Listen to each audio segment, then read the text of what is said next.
In terms of coaching the short game, no, Yeah, what common traits do you see among players that you would see as good pitchers? but good pitchers, they find a way to make their technique match what the picture they're trying to create.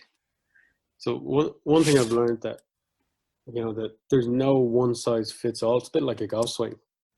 So you have to find a way. So when the person sees a shot in a certain way, so they see a flight, be it low, high, check, release, that they can manipulate their technique to create that. I think I think I've certainly fallen in the trap in the past of trying to get people to improve their technique when I really wouldn't have done that. With their golf swings, I might have just tweaked their golf swings. Yet I felt their short games needed a rebuild.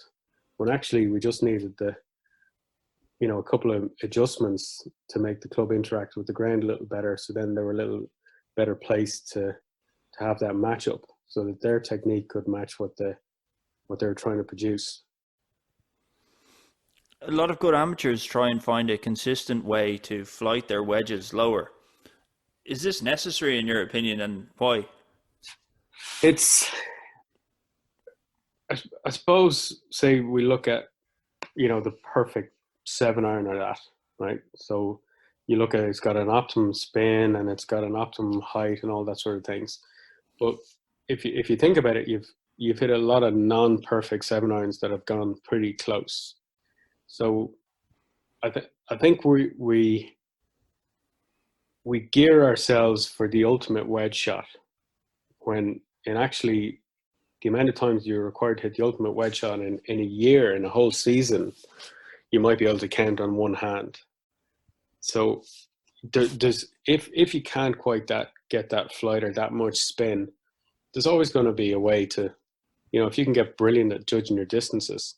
So if you can't quite go in over the bunker, you might be able to go by the edge of it and then get pin high 10, 12 feet left of the hole. So it's again more short. There's as much management in short game, probably even more so than long game.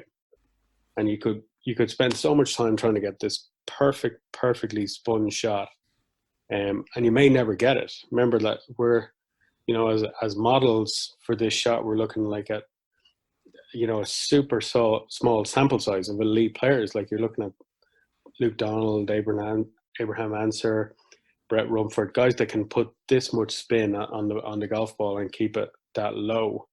So it's a bit like, yeah, you might aspire to hit it like that, but it certainly shouldn't be put a ceiling on your scoring, the fact that you can't quite get it.